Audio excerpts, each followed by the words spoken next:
fly so far, but I can't lose it.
Wreck avoidances. Stay low.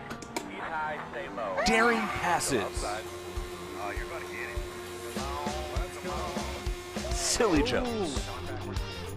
Oh my god, a drive-through.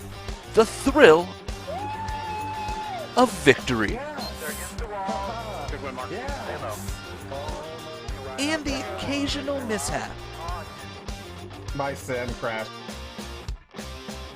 This is the DMLC Racing Channel. A new beginning with familiar faces. For the first time, Lionheart is going back to its roots. 18 races to determine who is the best and the most exciting form of auto racing on the planet. 200-mile-an-hour Indy cars, inches from disaster or glory. There can only be one inaugural champion, whose name will be etched into the Lionheart history books. Find out next. The Lionheart Speedway Series, presented by DMLC Racing Channel, starts now.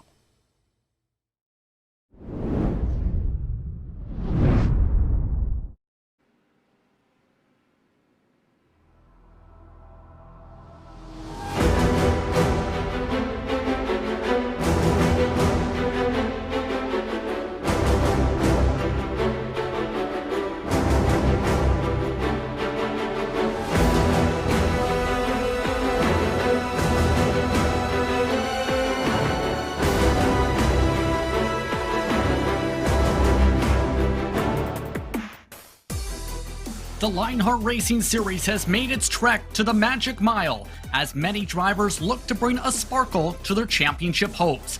Last time out for its Speedway Series drivers at the Brickyard, it was Ascari Autosport driver Barrett Rolfe who broke through for his first career victory. That has thrust him into the championship conversation with Tony Schowen and Alexis Newsom. Those three drivers all entered the Granite State with one goal in mind: score strong points and survive. Who will bring home the virtual lobster? We're about to find out. This is the Espo Designs New Hampshire 175, presented by the DMLC Racing Channel. Hello everyone and welcome to RaceSpot TV and ESTV's coverage of the Lionheart Racing Series, powered by HyperX, makers of premier gaming gear like the legendary ultra-comfortable Cloud line of gaming headsets. Whatever you play, however you play, HyperX knows we're all gamers. For more information on HyperX products, visit hyperxgaming.com, and don't forget to use the promo code LIONHRT15 for 15% off orders. My name is Justin Prince. Alongside with the move tonight is Lorenzo Bonder with Arjuna Kankipani in the producer's seat. TV cameras are provided by Esteban Balu and TrackCams22.com. You can follow along with the live timing and scoring by heading to our partners at timing71.org to follow along with your favorite team and drivers in the real and virtual worlds of motorsports. Let's dive into our pre-race show, the SimXperience Countdown to Green, as these drivers look to count down their chances to be able to score valuable points after a wild triple crown race at Indianapolis. These drivers are now very tightly contested with a lot of high-pressure tracks upcoming, Lorenzo. Yeah, it's going to be very, very important because we only have 8 rounds to go, including this one. And every point you can get and you can carry to the Auto Club, which is our final event, the final race, the follow of the Triple Crown, makes a whole lot of difference. And in a track that it can be very, very easy to make a mistake, especially if you ride the low line. It's going to be very interesting to see how these drivers handle New Hampshire tonight. A lot of pressure is at stake with how things have fared out in the championship. Let's take a look at those driver standings presented by the DMLC Racing Channel, and it's tight. 3 drivers separated by 8 points, with Tony Shelwyn and Adrenaline Motorsports at the top of the board with 474 total points. That reduced a lot after Barrett Rolfe and Ascari Autosport came away with the victory to a 2-point deficit. Alexis Newsom had an up-and-down race in that event as well after technical issues. The factory-back driver just 8 points behind in the standings. And don't forget, if anything slips up amongst those competitors, Matt Taylor and Alexander Van de Sant are in range to be able to attack Lorenzo. Yeah, and we have to take consideration that Barrett just had the perfect race going to Indianapolis, job-kicked everybody from 4 spots up to getting to P2 in the standings, now leading the rookie standings, as we're going to see in a little bit as well, Justin. So what a drive he has had. Finally, the struck look for actually the Fat Lady sang for him. And we carry into a race that if he does well, it can be very good for him as we go into some other tricky tracks in the calendar. It's been interesting how the driver standings have fared out. It's been interesting how the team standings presented by HyperX have fared out as well. Adrenaline Motorsports is at the top of the board. They and factory-backed, along with Team Red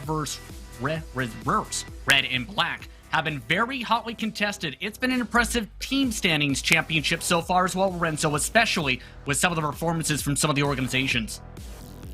Yes, it is. Even though we're still seeing a very retaining lead from Adrenaline Motorsports, and the job they've been doing has been very good. I think Factory Back in Race First has brought up a little bit of the heat and are poking at the door of Adrenaline slowly but surely. So I think this is one of these key rounds where Adrenaline boys have to perform. It absolutely is going to be a high-pressure round indeed, and keep in mind that points gap was just about 132 points before that double points paying Triple Crown event. Let's take a look at the rookie standings presented by Butt Kicker, and Barrett Rolfe has been stellar this season along with Alexis Newsom. They're 2 of the drivers in the championship conversation along with Matt Taylor and Alexander Van de Sant. But don't forget about one competitor who's had limited starts this season. Robert Malechka III for Factory Back has also been a contender for many victories, Lorenzo, this campaign. Yeah, and so far in practice over here, he is in P2, so he should be a driver that we should be looking on. He is one of these dangerous drivers, know how to adapt to these kind of ovals. So Malechka, if he has a really good race over here, could climb up, not climb up a few spots, but could contend Alexander Van der Sant for that top 4 spot in this race. It's been pressure-packed for all the standings so far this season. Let's take the opportunity to look towards your series details presented by Minus 273, the premier name in karting gloves. Their industry-leading gloves are super lightweight and durable, made of breathable polyspandex. Whether you're a kart or sim racer, Minus 273 gives you the control to reach victory lane. For more information on Minus 273's full line of gloves and apparel, visit minus273.biz, and don't forget to use the promo code minus273LH RS15 for 15% off orders. Again, we're using the Delara DW12 custom fix setups, which means These drivers with this chassis do not have in-car tools. That's going to be important for tonight. As well, it's going to be important to make sure you've had that preparation with that custom fix setup, because line is going to be very important as a result, as well as preparation with that setup. Yeah, because we're in a track that is very deceiving. We kind of say it is a two-dimensional race, but with the custom fix setup, I was looking at some of the drivers. It is a very tricky line on the bottom line. You can actually do it at the cost of, burning the tires, scrubbing them around, losing grip, and also with the possibility of spinning around. So you have to be very patient on when to make the move and where to make the move for you to climb up a few spots in the grid. It's going to be very critical indeed for our drivers. As we take a look at your event details, the DW12 is making its third trip to the Magic Mile, where the race has only ended under caution once in 4 races across Lionheart IndyCar history here at this track. Fewest cautions, though, 7. So this is a track where attrition is expected. Speaking with a lot of drivers for tonight, they were expecting the potential of trouble, especially with the difficulty that can come into play to make some moves in the early going. Yeah, because everything is so packed, and you have to find your pacing, and you have to find your placing in the track, that a little bit of attrition can actually happen in the first few laps, and the starts and especially restarts can get a little bit convoluted.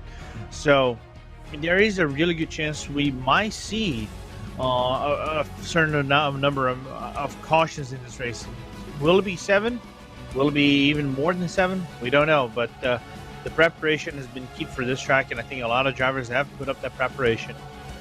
The most for these drivers, 9 back in Season 5 of LIS competition. And oh, by the way, keep in mind, these drivers have had different lengths in the past to the running of this event. 150 miles in the past for LIS competition. It's gone up as high as 200 miles. We go 175 miles this evening. But drivers continue the preparation in practice for tonight, and as talked about, this is going to be a tricky track. Many competitors have talked about trying to avoid the first lane, because if you go to the very bottom of the racetrack or try and take a 3-wide move, it can spell disaster here at this circuit. Yes, it can, because it doesn't look like, it looks like the track is flat of sort, but it is a variable banking starting at 2 and all the way up to 7 degrees with a 12% grade, and there's only 1 degree in the straightaway, so it's a very shallow track itself. So if you misjudge the line, especially going to the bottom line and you try to go for a big dive, you kind of have to maybe lift the car, just let the car go by, and you're going to lose a few spots in the mix. So again, patience, traffic management, and saving the tires are going to be very important. Tires are going to be important. One thing to also notice, these drivers get ready for qualifying. The gauntlet was thrown down by race control tonight. A butt kicker will be rewarded to a random driver that finishes if the race goes caution-free. In other words, pressure is on to stay attrition-free here at New Hampshire Motor Speedway in the Magic Mile. But the competitors are now making their way to qualify. And speaking with some of the competitors, a lot talked about their preparation focused straight up on qualifying, because track position is keen at this track. Robert Malechka III in particular said he spent a lot of the practices preparing for that. Others are struggling off that slippery pit exit, Lorenzo. Matt Taylor, we just seen, had a bit of a struggle there. Yeah, Matt Taylor had a little bit of a struggle, had to bring back the car into the pits once again. But yeah, track position, I think more than any other track, I think in this calendar, it is going to be essential. If you are maybe within top 6 is where you might see that comfortable number, as they're always going to run that high sideline, maybe going to the middle during the fast laps.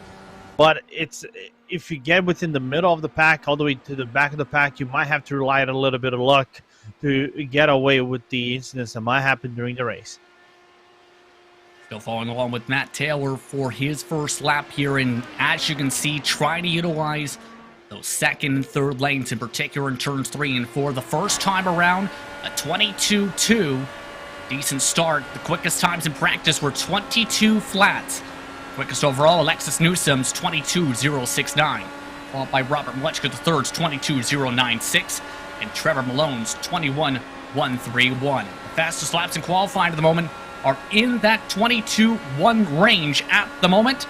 Can Taylor break his way through to that range? No, he is about half a tenth off his first time. So it looks like at the very least, these drivers need to set their fastest lap among the first of the two based on that tire wear and the amount of momentum built up depending on how you take that run, Lorenzo. Yeah, it's a tricky one. It's a tricky lap for you to actually get the perfect 22 low and nearly 22 flat in this track, because it is not easy, especially the second lap. The car gets a little bit brushed and can get slightly loose during the mid apex going through 1 and 2. So you have to be very mindful of how you prepare the car going to the turn, and that can basically cost you maybe a half a tenth or half a second right here and there. So that's why qualifying, I think, is very key here. One thing to note when it comes to our competitors tonight, Craig Forsyth had his first avoidable contact on the season, will have to serve an ELL for this race tonight. As well, there was a second avoidable contact for the last time out at Indianapolis for Mikael Hagstrom. As a result, for drivers who reach that mark while having an average incident of low 3.96 as an EOL and a championship reduction. Matt Houston also ends up having an EOL penalty and minus 10 championship points entering today's action. So a couple competitors will have to start on the back foot. Barrett Rolfe not with the best of qualifying runs after his victory at Indianapolis. He had limited experience, very limited experience, heading into New Hampshire and spent a lot of the week trying to find the nuances. While Alexis Newsome told me before tonight's race that for her, she hadn't raced at this track before and found the line to be very weird. So some of these competitors, for the first time in some cases, racing here. Yeah, because it is not a track that is usual for the Indy cars, whether it's the DW12 or the IR18. And in the IR18, I think they even drove it in the Open Series, but it is not the easy track for you to handle it properly. So imagine a lot of DW12 where you have no in-car adjustments like you have in the IR18, right? And Newsome hits the wall. Newsome actually set the pole time the first time around with the 22.134. The second lap, of course, invalidated, but what a flyer for the first lap. Keep in mind, Barrett Rolfe, Alexis Newsome, Robert Malechka III have all one thing in common. They all debuted in the Lionheart IndyCar Series as well, Lorenzo, at Silverstone this past week. Yeah, a very tricky race for some of the drivers, and we saw probably one of the craziest finishes between Joshua Chin and Adam Blocker, and some of these drivers actually had some solid results in there, and I can't wait to see what they're going to do in the remainder of the season. Disastrous qualifying run for Robert Malechka III. The reason he doesn't have a time, he hit the wall coming out of turn 2 on his first lap, just spun off the pit lane trying to come out for his second. He will not put in a time. One of the best qualifiers all season in this series will not have the opportunity to try and add to his 3 poles. Instead, for Alexis Newsome, it will be the second time getting a pole.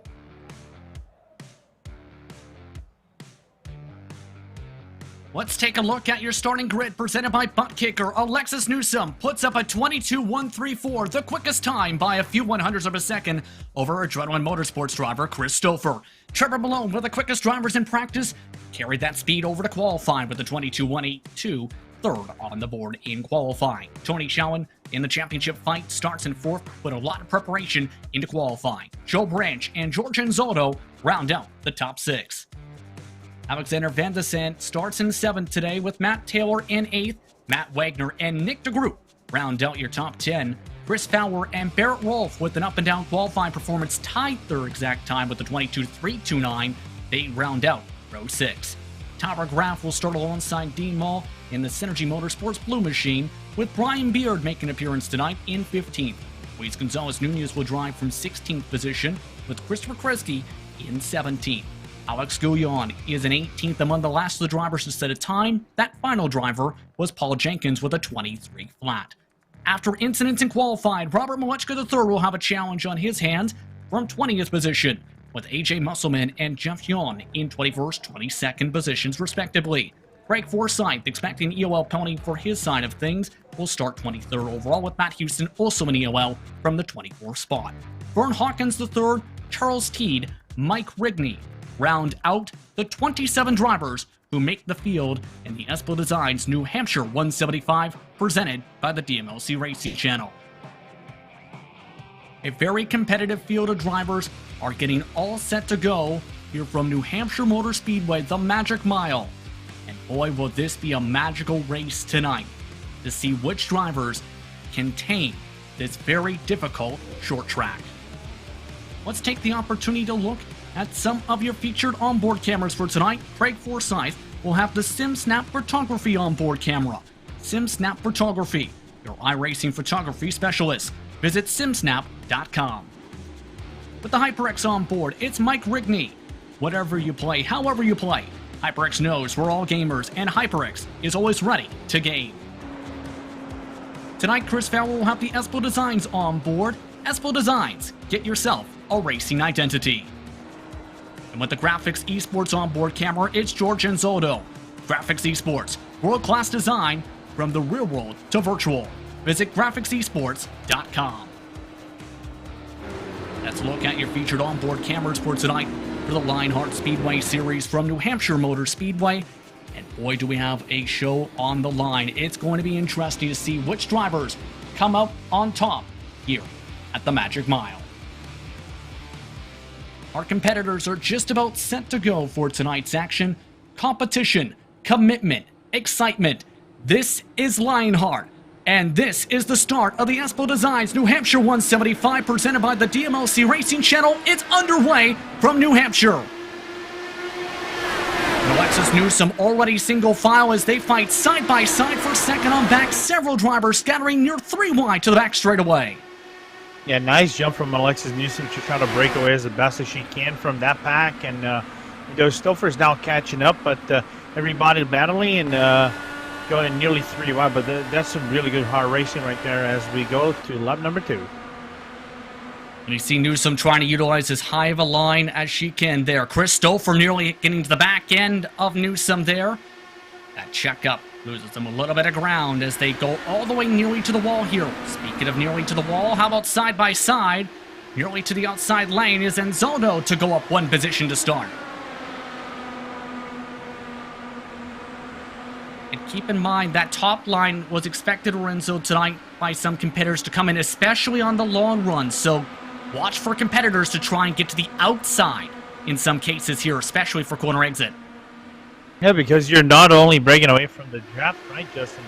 You want to try to maximize your run into the front straight or whether the back straight. So sometimes that does work and does work really well, especially with guys going to the inside, brushing up those tires. So if we see that, don't call it surprising, as the top line might be the best line as we go through the race. On some of the drivers who gained a lot of positions off the jump. Robert Muchka the third, already up 2 spots. Vern Hawkins the third, 5. Rigney up 6. We take a look at the battle among the top 10.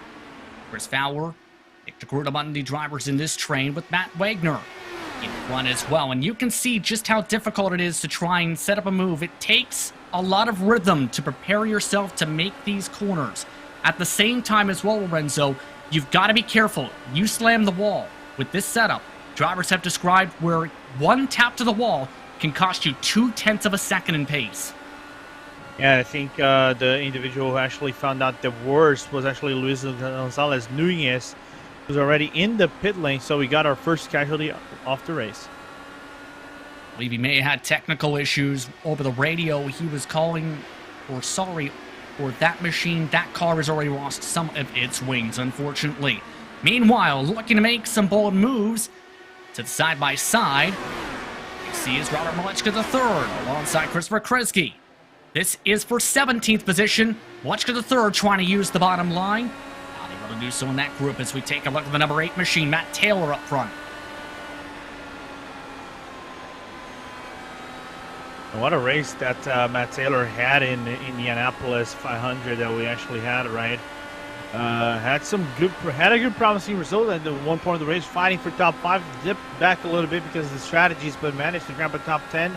And that top 10 for him actually was enough for actually to go up a few spots in the championship.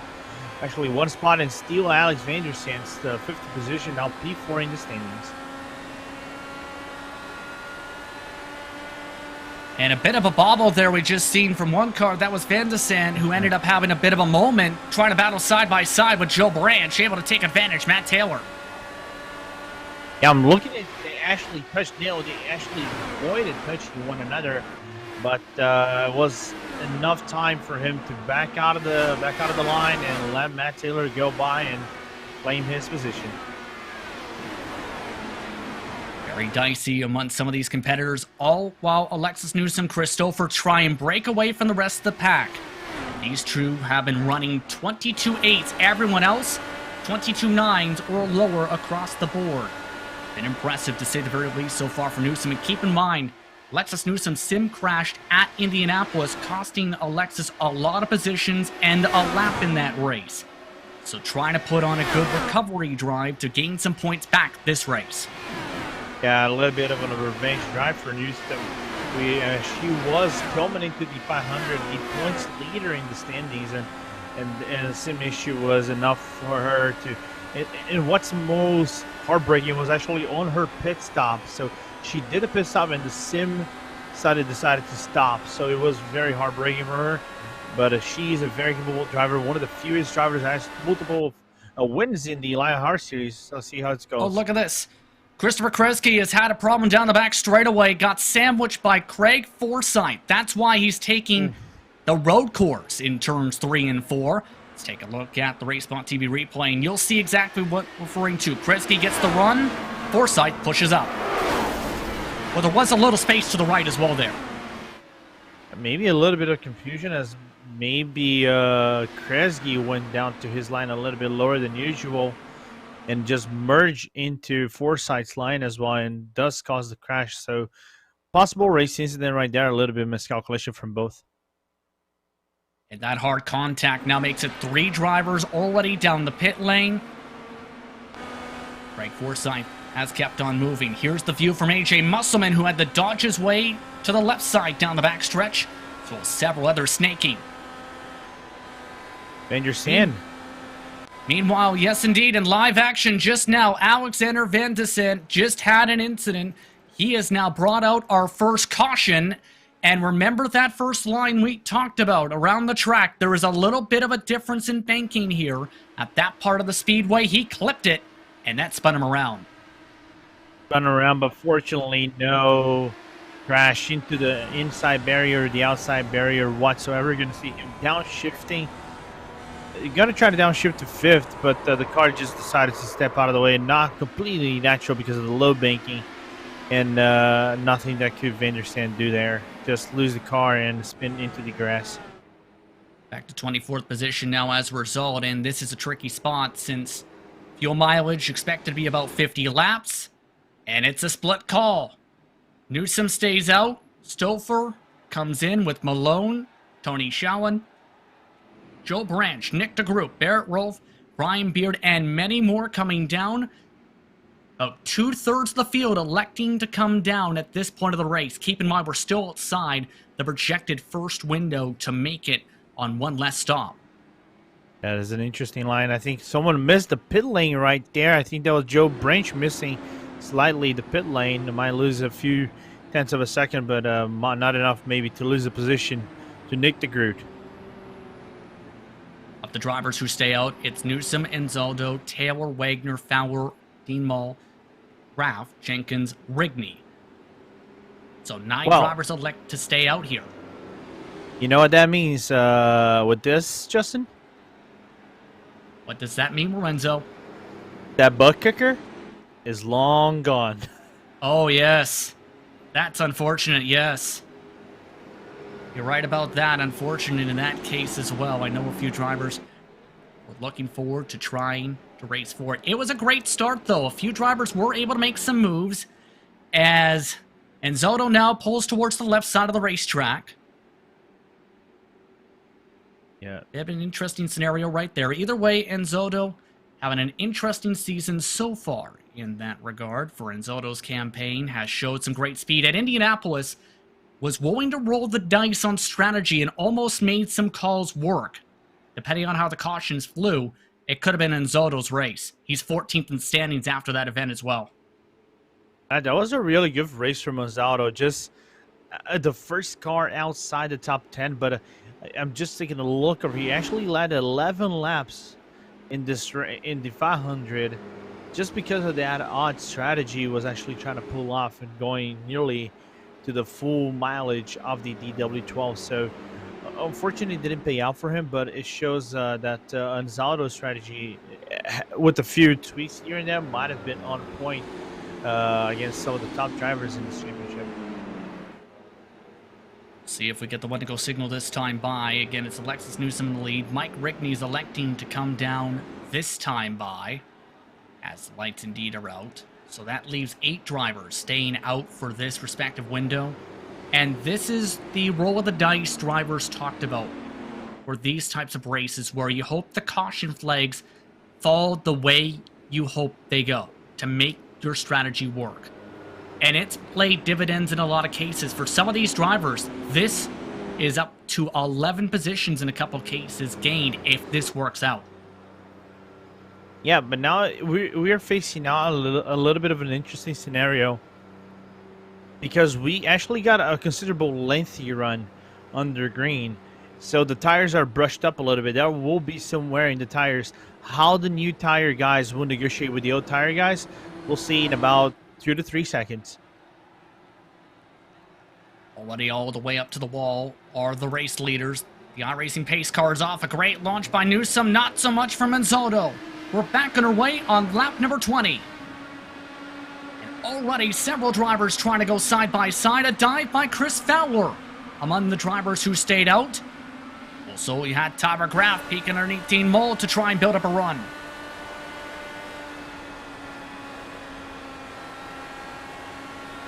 Right now, those older tires sticking out very well so far, but again, the question's going to be, how do they hold up?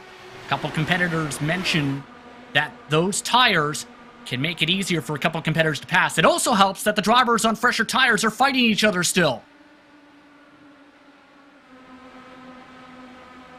And among the drivers holding things up, Lorenzo, is Craig Forsyth, who, remember, had that contact, and we talked about if you hit the wall or you make that contact, you are slower, and it's holding up some drivers here.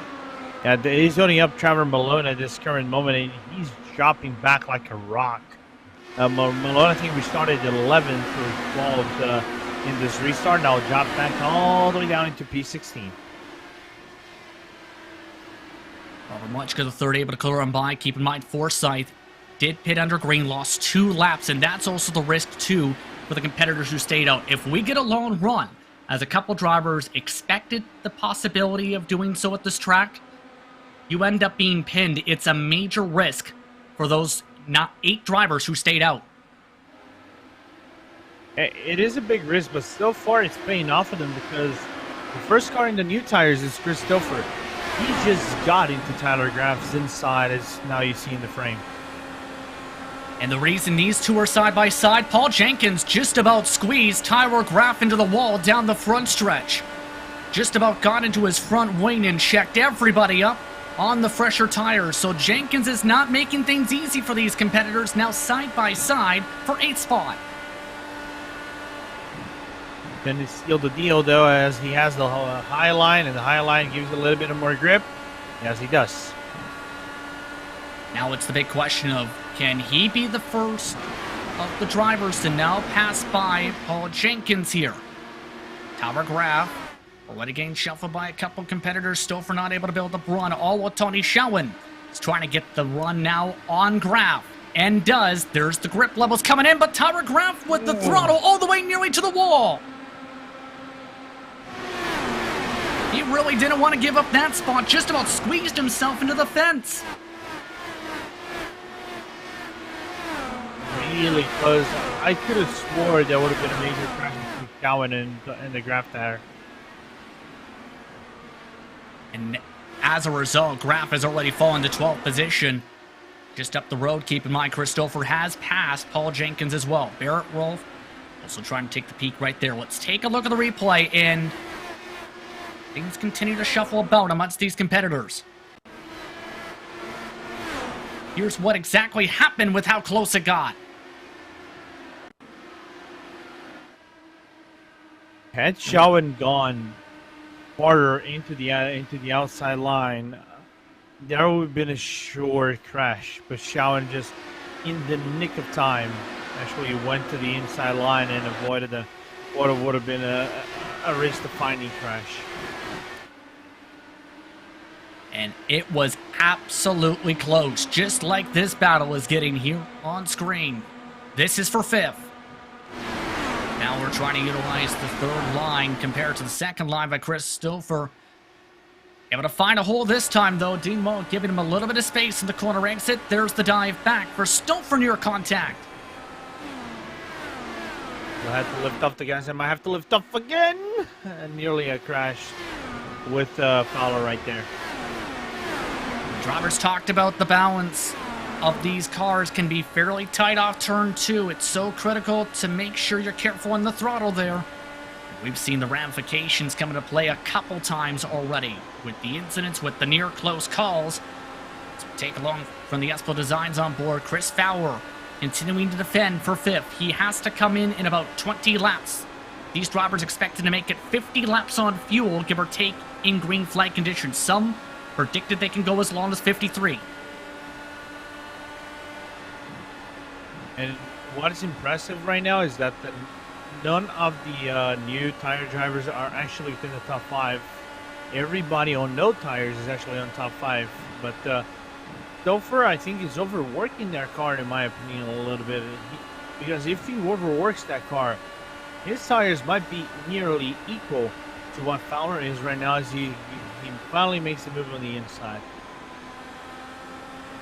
Does he, though? No, Stouffer can't get the full rotation there, and it's starting to get difficult to make passes. These drivers on that pit stop strategy from the caution flag, they now have had the tires rubber in, and the times are starting to equalize a little bit for now amongst the field to the 23 1s and 2s for some competitors. Keep in mind the drivers in clean air who stayed out, among them Newsom and Taylor, are still in the 22-second bracket. Yeah, some would say that clean air over here is life, so that's why Taylor and Newsom are doing so well with their tires and their times right now. Keep in mind when it comes to Chris Stouffer on his season, some interesting moments, some good runs. He lost 3 positions in the standings after the run at Indy, finishing 26th position, DNFing 133 laps into that event. He's looking for a nice put-me-up as these race leaders are starting to spread out. Newsom has broken the toe, already up 1.7 seconds to Taylor. And Stouffer trying again. I think this is the 3rd time that he's actually trying that inside line. But finally might have a run on the inside again of 3 and 4. This is something he didn't have on the previous runs, but well defended by Fowler right now. Stouffer losing a bit of momentum once again, and these drivers are still holding on firm with those older tires. Keep in mind, George Zotto is now leading this grouping of cars and starting to struggle. Tony Shawan, meanwhile, he's still a -5 as a result of the strategy call. Still needs to find a way to get around Paul Jenkins and Dean Mull to catch up to the others on the net strategy. Yeah, and it's kind of reached a plateau in terms of a tire buildup. I think the only way you can make an overtake work is either full come into the inside line and have the other car kind of let you go by, or have a really good high line run and then steal the deal. Because, like I said, once we go into the run, the high side line might be the best line for you to make the overtakes, especially with worn out tires. But now Stouffer might have that run because it's side by side. Can he fully make it work? Again, the strong defense from Chris Fowler. And again, Fowler keeping it side by side, not wanting to give up this spot. They are now approaching within 10-15 laps of their estimated window for them to have to come down for fuel. So, a couple of these competitors may need the caution to be able to get themselves equalized out. We are in that first window where drivers, if we get a caution now, would be able to take one less pit stop overall as a group. Speaking of groups, See how things fare out. Climb battle amongst themselves. As this all shapes out, let's take a look at your driver profile, presented by SimXperience for Matt Taylor. 10 starts this season with 9 top 10s on the campaign, one of them seeing the pole. He's finished inside the top 5 3 times. First start coming, start of the season, Twin Rim Motegi, a best finish in this series of just second so far, Lorenzo. He's come close so many times. He is a strong driver in all the classes he runs in Lionheart. Yeah, whether it's in here, whether it's in the IR-18, he's a very complete driver and someone we should look for in future seasons. And unfortunately, with his run in the 500 and the strong run of some other drivers in that 500 race as well, he dropped a few spots, dropped 2 spots in the power rankings. The HyperX power rankings dropped all the way back to 6, but still within that top 10. Don't forget, he is second in the Lionheart Retro Series point standings, too. He's in the conversation for multiple different series to battle for a championship. As a driver is around, it's Tyra Graf. Caution is out for the second time tonight. And Graf was starting to have some loose moments, we were hearing, and now his car is severely damaged.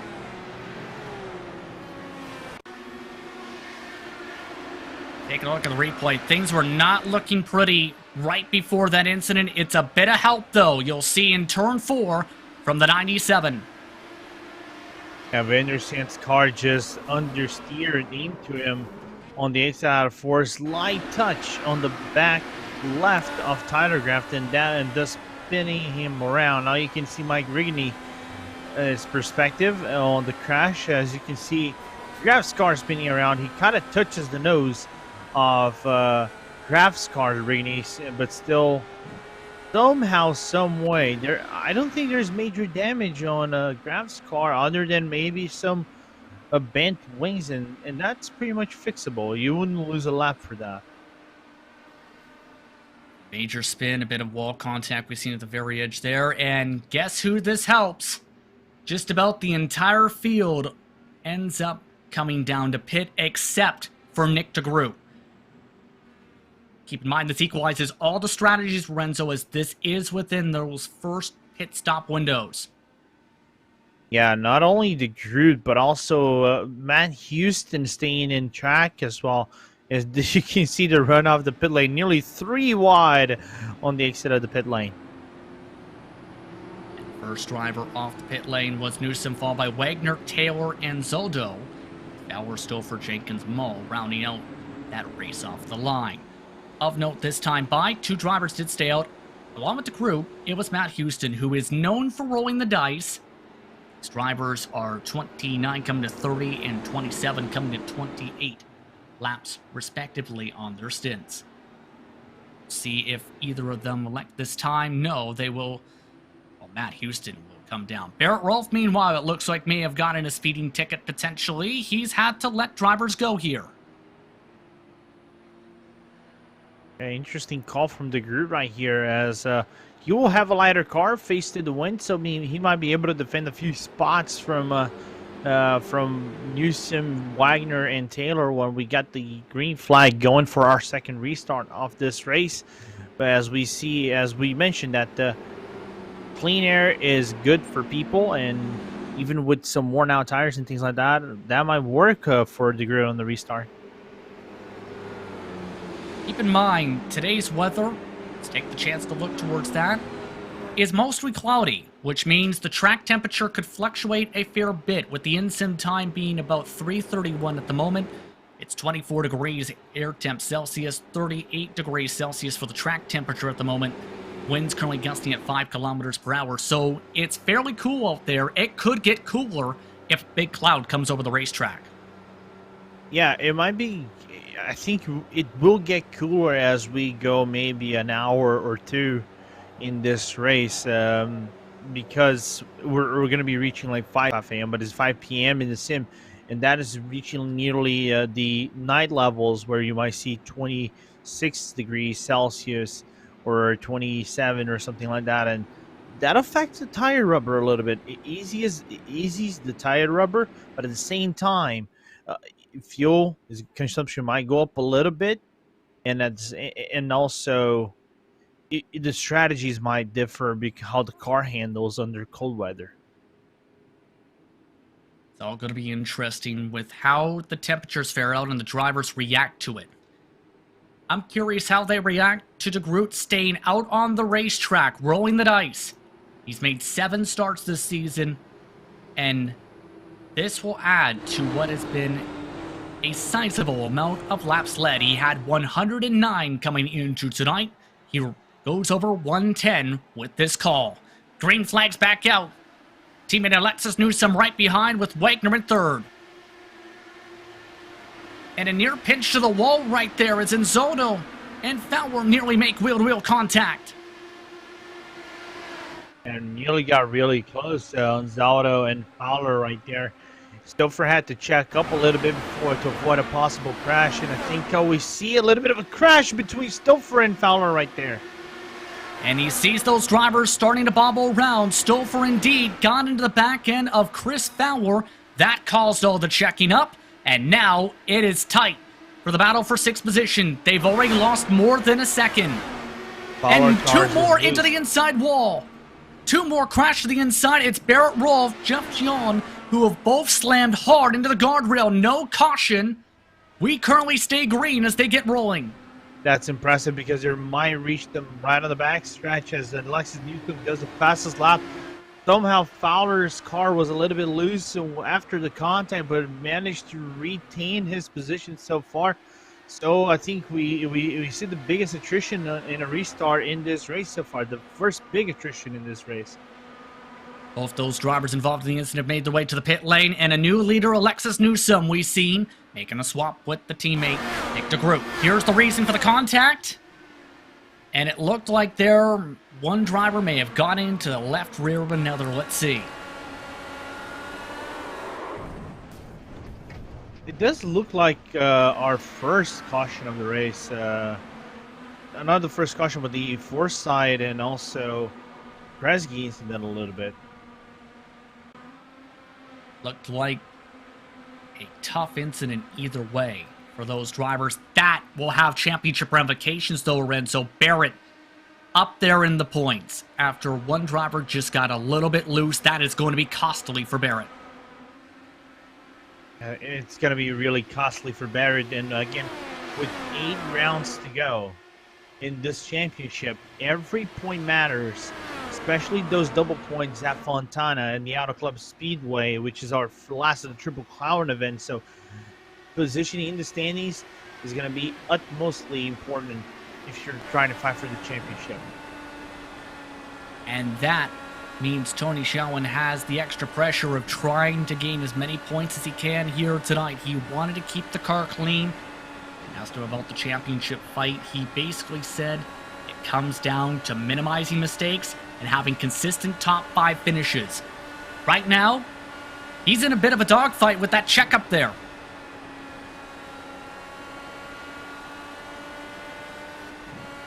You can tell as well, Moechka the third really wants to go Lorenzo too. That's not helping things. Not helping one bit. And now Malechka trying the inside line once again. And Malechka, I think, like we said, needs a really good race so far to actually get back within some contendable standings. Now Shelton goes to the inside, a very aggressive move. And there's that difficulty of being able to pass to the bottom of the racetrack here, and why it's so important to get up to the top here. It's similar to what we see at Phoenix. Drivers, if they can get side by side like that into the entry in particular, 9 times out of 10 we see, unless there's the grip difference, end up having to utilize the top.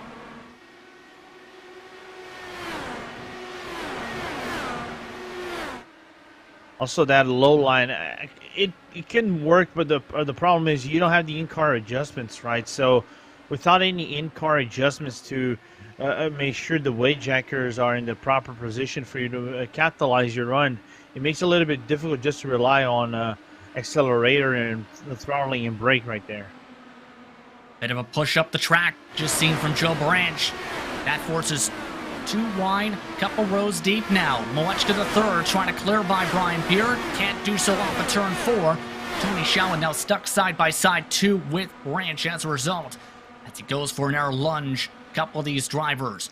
Will Shawan get some leeway from Branch? Yes, Branch struggling on corner exit at the moment. Somehow, some way, Branch struggling right there, but still within touch of everybody else, and still within a respectable position in this race so far. So not everything has been decided so far yet, and we are soon creeping into our halfway point of the race. So despite 2 cautions, everything looks like hard racing, but fair racing so far. This continues to all fair out. Keep in mind, there is one driver who needs a caution, and quickly, that is DeGroot. Make sure that he doesn't fall 2 laps down. He is still holding on to second. Place has already lost 1.6 seconds to your race leader. Keep in mind the checkups off the start, too, caused that major checkup of 1 second, including that side-by-side with Stouffer and Fowler.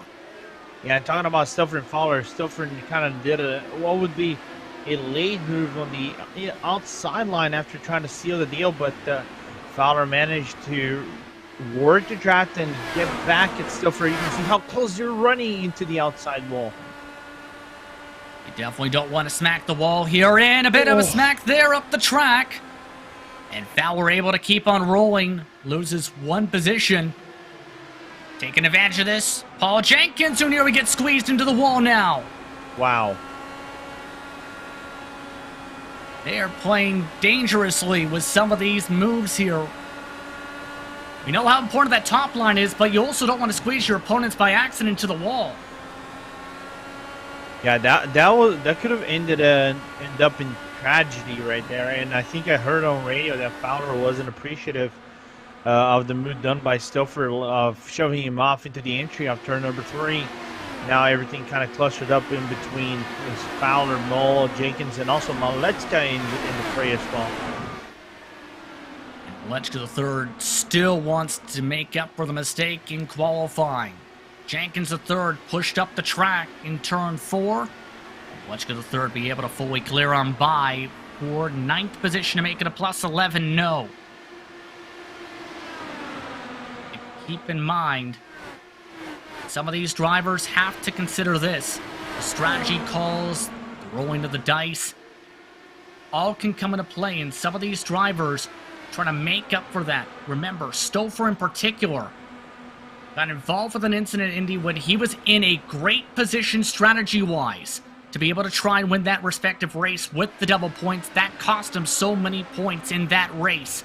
So is that in the back of your mind, Lorenzo, in this type of race, knowing you have to make moves such as this one we see to be able to slice your way through the pack? Yes, absolutely. You're going to have to make up every single lost point that you had. I think he had a real late race incident. I think it was the race instantly yellow flag that gave Barrett Grove the win at the 500. So every point he can get right now will be key for him to move up within the standings. And this is a driver that we're talking about standings. He's right on that top 5. He lost 3 positions just because of that incident in the 500. Right now, he is still trying to find a way around Anzotto.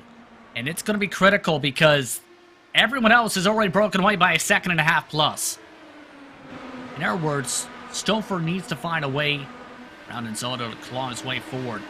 Meanwhile, Malechka the third continues to try and claw his way forward. Malechka the third's been impressive this season. Sung his praises earlier with some of the performances. He's talked about made the debut in Lionheart IndyCar Series competition. A lot of experience for Malechka the third when it comes to being able to make smart strategy calls and have that raw pace. Yeah, talking about, I think one of the aspects might be the, I can't remember, I think it is the Michigan race that he won, right, Justin? Where we had that fight for the field, and he was tall, it was right on the pace to win that, and he actually did, just because of the fuel saving that him and some other drivers actually put up. So just because of that, it shows that his skills right there is actually something to consider in this championship. Downside for his teammate Nick DeGroot we just seen. Strategy just went bust, had to come into the pit lane. 55 laps was his total overall around the track, and already DeGroot will lose at least a lap. And that gets us towards the conversation again about that pit exit for tonight. These drivers, if this continues to go green, have to think about that. It is very slippery, and it's close to be able to hit that inside wall, especially in turn 2 when you're trying to run on that apron. Yeah, it's kind of like ice, but with grip. If I have to put it, try to put it in the best summarization. Oh, and we have a crash. Oh, but let's get involved. And the caution is indeed out. The battle for what was 5th position boiled over. And remember Enzotto trying to hold on to that position right before the pit stops? Well, Christopher tried to go for the move, nearly got clear, and then disaster. Wow, that is very impressive.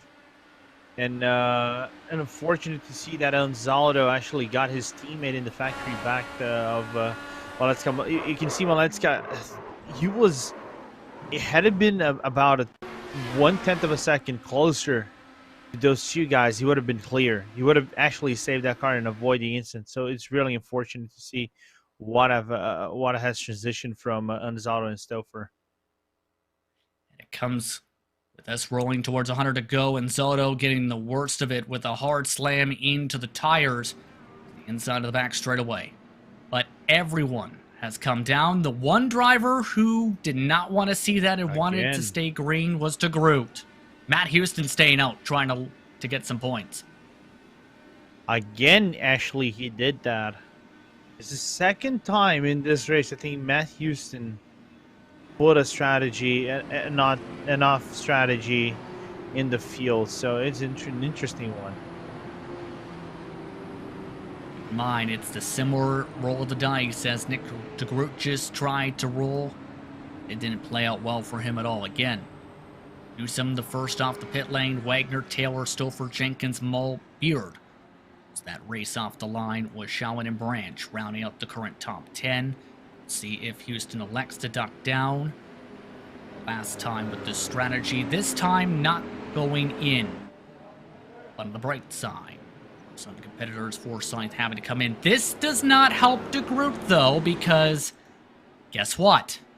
If he pits, De Groot could have tried to take the wave. Yeah, but I think fortunately for De Groot is the fact that he's on 4 laps into his stint, so he's not on 30 or 40 laps as he was on when he actually stayed on the track. So he's right in front of Matt Houston right now. This is the only car he's actually in front.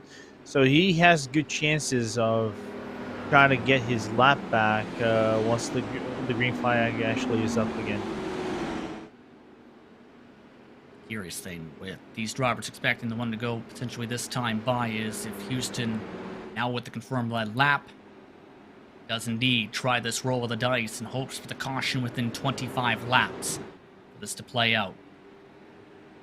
That answer right here, and indeed take the risk and possibilities of pitting with the closed lane here with the 2 to go signal. He sacrifices the lead now with the lead lap. Alexis Newsom cycles to the point with the lights going out, and De Groot's race is helped, although he loses the track position now in 21st position. Reset your top 10. It's Newsom, Wagner, Taylor, Stouffer, Jenkins and Mull, Beard and Shawan, Branch and Rigney. Top 10 of note for Mike Rigney. He's done a great job, Lorenzo, from recovering from having to start at the back of the field. Up 17 positions. Yeah, what a race from Rigney over here as we saw him getting nearly shoved into the wall and had to cycle back and try to regain his rhythm in this race. And a driver that we know has a lot of experience in this car. So let's see where he ends up in the next few laps. 97 to go when the green flag waves this time by. Already quickly approaching the halfway mark of this race here at New Hampshire Motor Speedway. Pace car is off. Newsom is off. Another great launch from Alexis Newsom. She's had the pace throughout the night so far, looking very dominant. And tries to utilize that clean air as several drivers make their way to the second and third lines.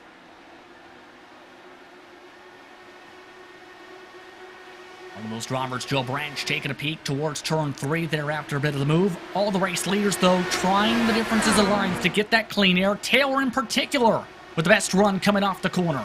Elects not to send it.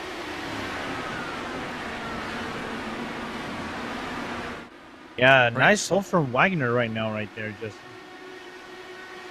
Just about to say, he seems like he's playing this methodically, waiting patiently for the right time to make the move. Because I think if we have to make another analogy, it looks like that New Hampshire, to try to make moves, is a little bit of a chess game. You have to play patiently and hope you actually get some good runs and find that opening eventually. So it's interesting as we see, I think, Tony Schauman going on the inside of Brian Beard. That lost him a little bit of time with that side-by-side there, already nearly a full second behind. Next car in front, Dean Mull with that move. New fastest lap. Newsom another 22.6. Being recorded at the head of the field. All while moves are being attempted. Taylor wants to go. That time he couldn't clear by Wagner.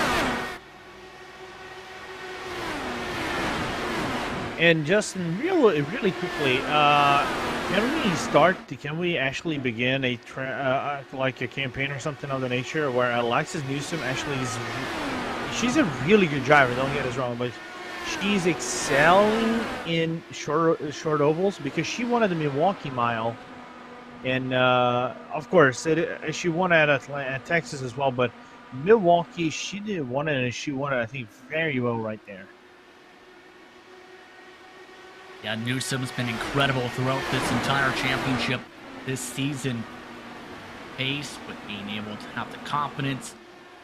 And in a lot of cases, the consistency didn't have the luck, of course, that Indianapolis has talked about. But exactly the night Alexis was looking for with a chance to try and match Robert Wunschke III's 3 victories. Side by side, you see on screen building up meanwhile. That's Joe Branch, Mike Rigney trying to fight alongside for 9th position.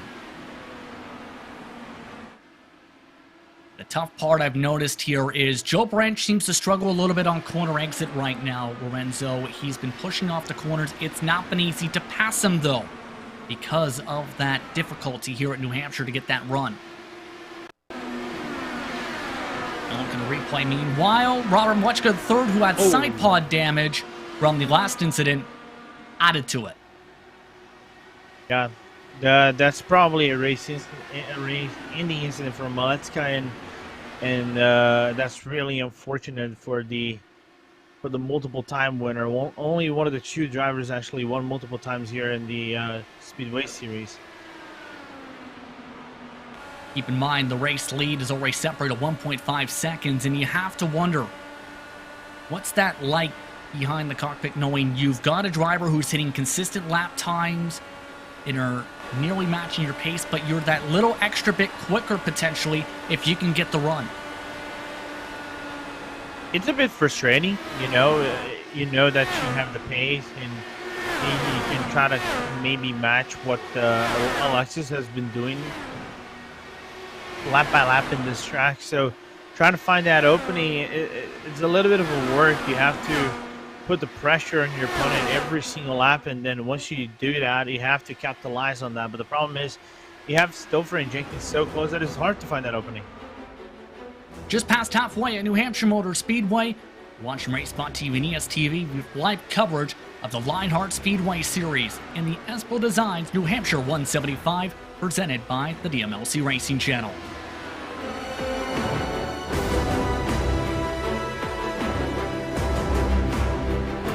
Wreck avoidances. Stay low. He's high, stay low. Daring passes. Oh, you're gonna get it. Silly jumps. Oh my god, a drive-through. The thrill of victory. They're against the wall. Good win, Mark. Stay low. And the occasional mishap. My sim crashed. This is the DMLC Racing Channel.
Under caution, now at New Hampshire Motor Speedway for live coverage of the Lionheart Speedway Series presented by the DMLC Racing Channel and the Espo Designs New Hampshire 175.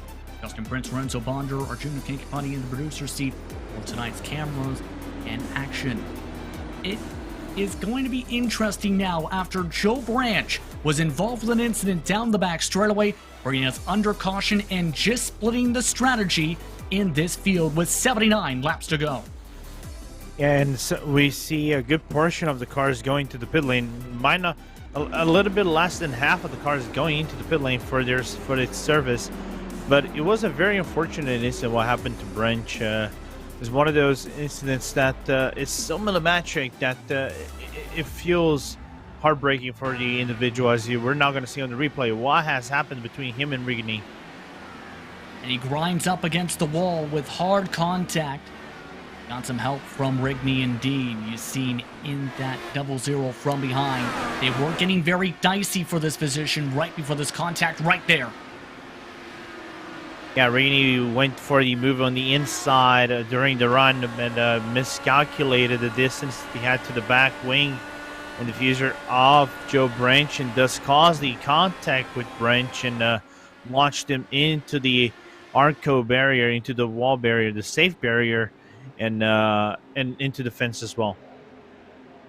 Rigney now rolls his way into the pit lane the second time around as well. That will drop him to the back of the field as a result of the incident. But for those just tuning in, it's been a dominant performance for Alexis Newsome, who has been able to lead the majority of the laps tonight. Wagner and Taylor second and third. Stouffer with a good night in fourth right now. Paul Jenkins with all these strategy calls and him staying out several times. It's worked out well for Jenkins. He's up 14 spots inside the top 5. Yeah, really good call from Jenkins, and he was actually one of these guys that was clawing within the top 10, made some moves in the start of the race. He worked the strategy towards his performance and try to get some really good results in the restarts. But I think another driver that impressed me quite the most in here has to be actually two drivers. One, Alice Guillon coming from P18 into P9, and the Mulseman, AJ Mulseman, coming from P21 up to P10 right now. Well, just as you say that, the Muscleman just came into the pit lane, so there goes that. Yeah, he had to. I cannot compliment drivers and they go into the pit lane. If I compliment drivers, either they crash or they go to the pit lane. The curse of Bonder continues. It's an interesting one indeed, to say the very least. But to get back to the race itself, what's it going to take to be able to get around Newsome? All right, I'll be very blunt. The way she's driving a miracle. Okay. Where do you find that miracle? Strategy calls, trying to find a dive towards the inside to clear on by. Strategy. Strategy? Maybe an undercut strategy or something of the nature. Maybe she stays on track and you go for like a Hail Mary and try to make it on feel. Let's see. We're at 76 laps to go. Half the field pit, half the field stayed out. Newsome leads them to the green flag and another great launch. Oh wow, they try and shuffle about a little bit. About 5th or 6th on back. What I saw it start, and this gets to the interesting part of the conversation here. When you're in fights like this, you may see drivers utilizing different types of gears, Lorenzo. A couple competitors talked about where some may be utilizing 4th and 5th gears in these corners to get runs, others 5th and 6th gears. That's something to keep an eye for some of these competitors with the side-by-side. Yeah, because some of these drivers are using sticks to either fuel save, you know, just don't use full throttle and fuel save, especially in the backstretch, and use 5th and 4th, maybe going to the turns 4th if you want to try to get, like, just stick the line in the best you can and use the like the high revs of the RPM to keep the car in check as well, and then use fifth to get out of it. It's similar to what is on the IR18, even though we didn't inquire adjustments. So how they actually tackle this around the track is very interesting, to say the very least. Back in the battle for third, second position between the battle with the Mats. Both Mats have been impressive. Matt Wagner having one of his best races of the season, though, we'll say. Once these drivers to the train, he's 13th in the point standings. As we take a look at Chris Stouffer, who's also joined this fight. Can he break up the Mats is the big question and bring the force to the bottom of the racetrack. Interesting, because we've seen Stouffer try that inside line a few occasions, right? Especially with Fowler, and that wasn't working. I think it only worked once. He sealed the deal temporarily for one back straight, and then Fowler resealed the deal and actually got back his place instead. So he's trying his best, but I think what he's doing right now is just scrubbing tires and taking possible grip that he needs to the end of his stint away from his car. The back gearbox now of Wagner, and it looks like Chris Stouffer, not wanting to be too patient, will try and make the move on Taylor. A bobble, though, and that's going to give Wagner some breathing space of 0.4 of a second with that move. Just seems Wagner continuing to just find that cleaner pocket rinse that's so critical, all the way up nearly to the wall, and this time he got a very great launch. Coming into turn 3, can he clear by fully by the apex? Yes! What a run by Taylor as he parks the bus. Whew. And Stouffer actually got checked up a little bit, had to go to the inside. Now, problem is Wagner's now pinched in, and Stouffer finally, because of that pinch, might actually make the move. Let's also now cue things up for Jenkins to try and make a move on Wagner. Took the peek inside, as now it's the big question mark. Can Taylor close up to Newsom now that he's in the clear? It's the highest he's been all race tonight. Or he picked up 1/10 at the start and finish line last time. Buys the caution flag, waves once again. And it's Tony Shelwyn, the championship points leader. A hard bit of contact, and this, with how things are shaping, has gone upside down for his championship hopes.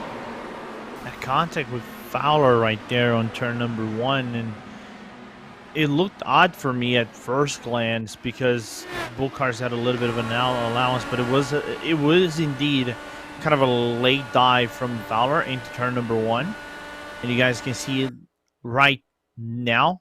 There would have been a little bit of a late dive. He probably would have caused some wheel-to-wheel contact, and Shelwyn just got the short end of the stick.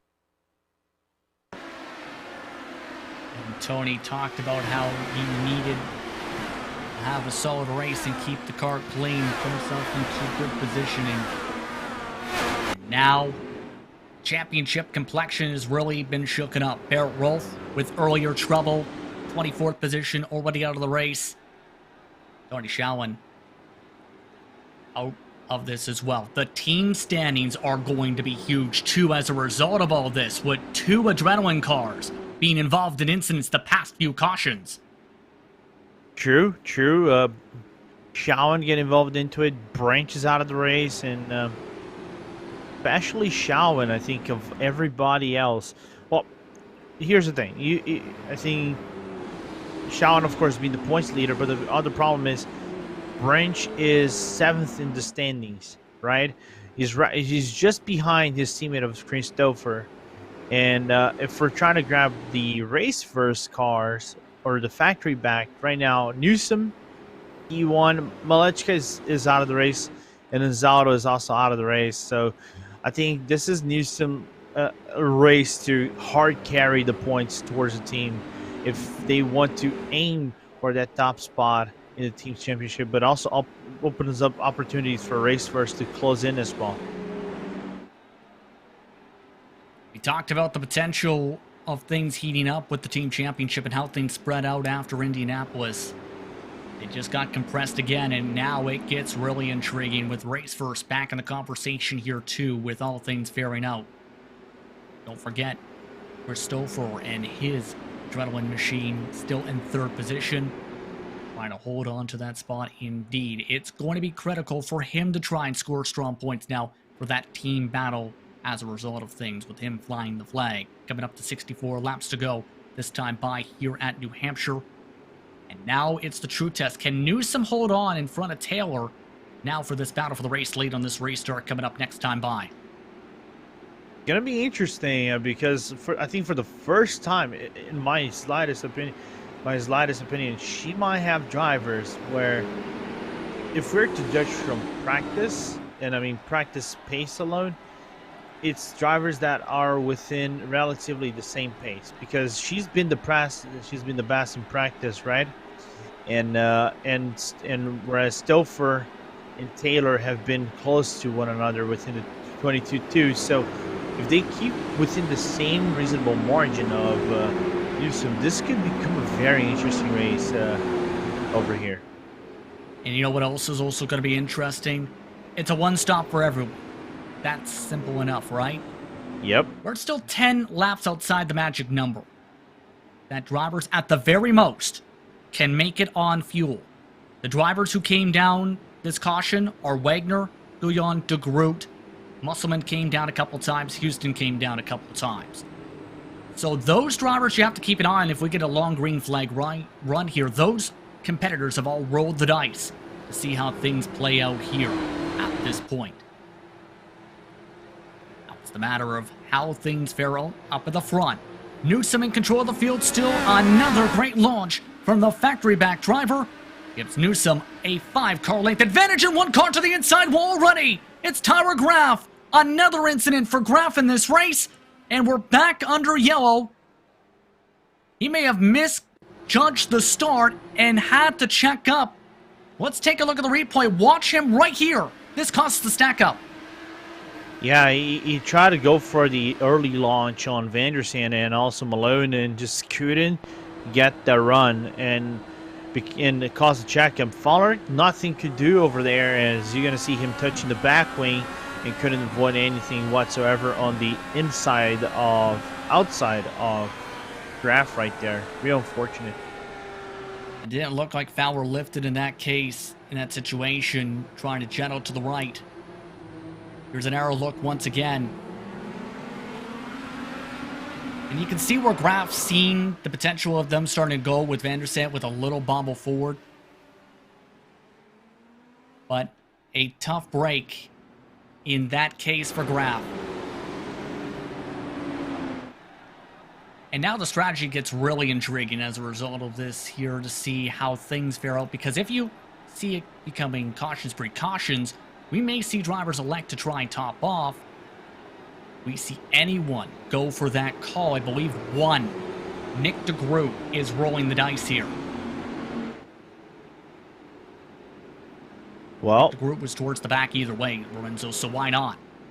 Yeah, why not go for a very, very odd strategy right there and see if it pays off, right?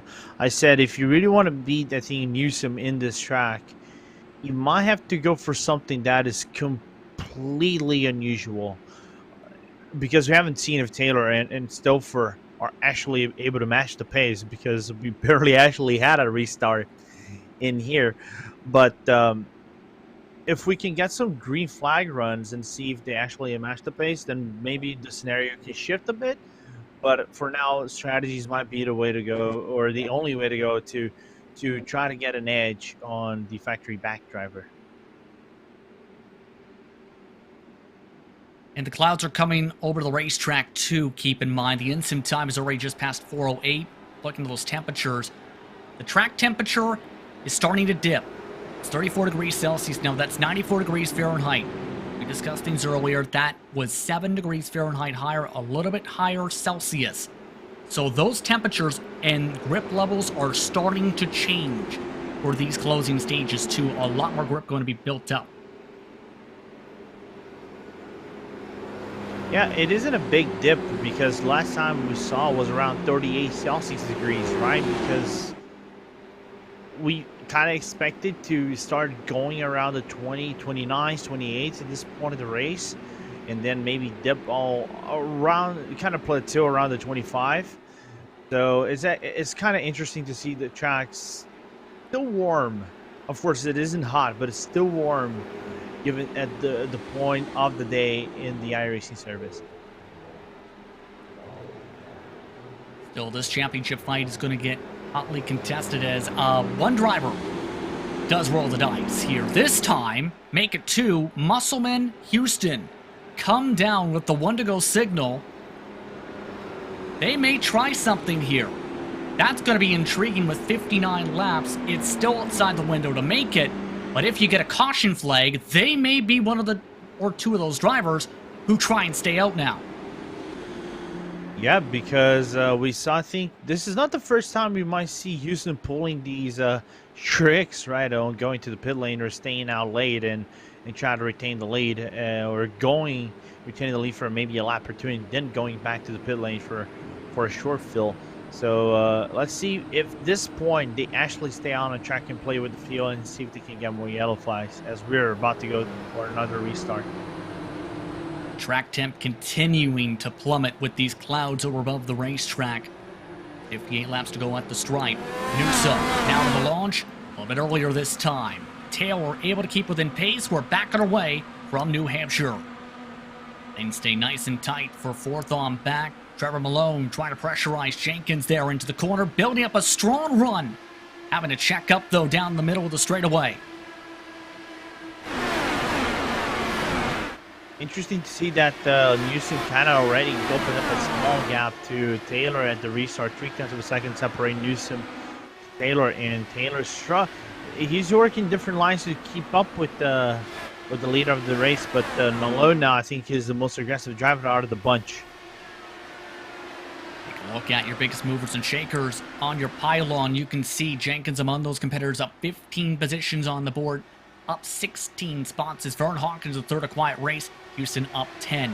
But look at the front, though. And look at this as well. Some battles starting to shape up with the pace picking up. Taylor with the quickest lap. The times are now into the 22.3s up at the front.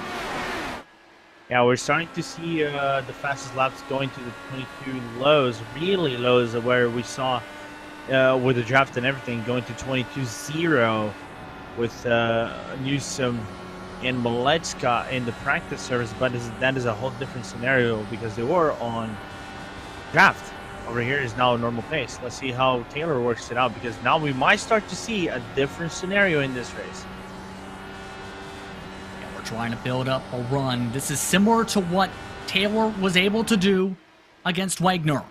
Try and utilize that higher line, build up some momentum off the corner, down the back straightaway, then be able to dive to the inside. Trying to do the same thing within a car length this time by all the way up to the wall. Trying to use that little bit of banking there is here as a ramp.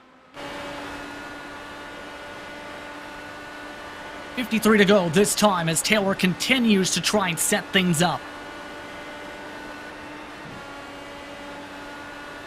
Yeah, I think now it's a dual mono race between Taylor and Newsom, because Stouffer already dipped back 1 second of both drivers, even though he's doing 22 middles in the same reach of Newsom and Taylor. Both Taylor and Newsom are the only guys within the 2.25s going to force. Right now, they've already pulled away by 1.1, nearly 1.2 seconds. Once these two are the top drivers in Lionheart competition, especially in the speedway side, continuing to fight as hard as they can. Keep in mind, we've seen earlier with our driver profile, Taylor has not found his way to victory lane yet in this series. Is hungry to do so, to say the very least. After all, leads the series in top 10s. Behind him, Chris Fowler trying to find a way around Trevor Malone.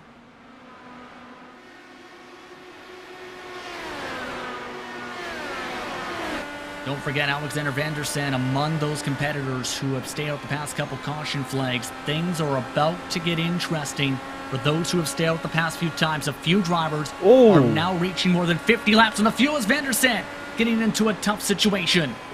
Yeah, I think he actually broke his car a little bit, not broke, but braked his car a little bit because he thought that the Malone and Fowler were going to get together, and he would have to dodge out of the way, but that didn't happen. Indeed, quick reaction in that case lost him a little bit of time, but to get back to the point, we may see drivers having a pit here soon because yeah, that's going to be critical, especially for drivers like Newsom, Taylor, Stouffer, Jenkins. They all have to come in fairly soon, within the next 10 possibly. And that makes Chris Fowler the leader of this race after everything he has been through, which is, for me, surprises the only driver with 32 laps and the first within those odd strategies that is being played out here in this race. The other driver right behind, which is the second one in this, Ryan Beard, currently sitting in P8. Reversal's going to be very important for some of these drivers now to be able to get some of these moves done, as well as the timing of the stops. Fowler, he's been trying to set this move up for a little while on Jenkins, and Jenkins nearly knocked the wall down. But the race first driver needed.